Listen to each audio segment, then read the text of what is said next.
जायसीकृत पद्मावत का अगला पद पढ़ रहे हैं विद्यार्थियों। पद है पुण्य श्रृंगार हाट भल देसा से लेकर ना पहचानना भेंट। व्याख्या।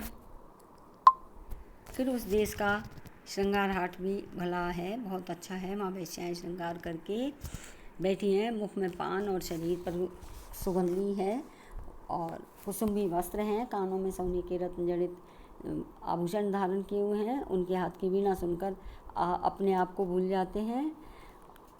मनुष्य मोहित होकर एक कदम भी आगे नहीं बढ़ पाता है। उनकी भौहें धनुष और नेत्र शिकारी हैं, जो तीक्ष्ण किए हुए बाणों को अपने कटाक्ष से चला रही हैं। बालों की लट जब उनके मुख पर कपोलों पर झूलती है तो वे हंसती हैं, कटाक्ष लगाकर प्राण हर लेती हैं। कंचुकी के कुछ मानो ऐसा लगता है दो गोटे हैं। सहज भाव से वेश्याएँ अपना आंचल खिसका देती हैं। मोहित करने के लिए उनके ये सभी काम मानो किसी खिलाड़ी की तरह से होते हैं, जिसके सामने आगंतुक हार कर चला जाता है और जिसके पास पैसा होता है वही उस हाट में टिक पाता है। अपने हाव भाव का टोना लगाकर मानो मनुष्य के मन को हरती रहती है। उनके पास जितना पैसा होता है उतना ही वो हाव भाव का टोना लगाकर उनका मन हरण करती है। पूंजी लेते ही लोग उठकर चल देते हैं, जैसे मानो कोई ना पहचान थी और ना ही कोई भेंट थी। अगला पद विद्यार्थियों। लेई के फूल बैठी फुलवारी से लेकर ताकर पै बाँच तक।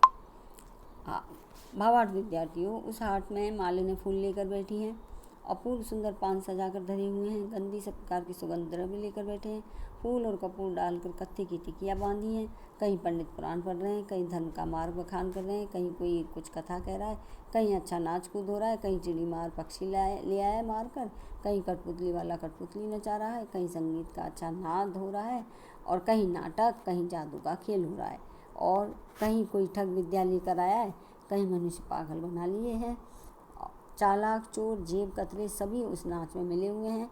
उस हाट में सावधान रहने वाला ही उससे बच सकता है, वरना वह उस आवागमन में, उस बाजार में, उस हाट में अपने आप को समर्पित कर देता है।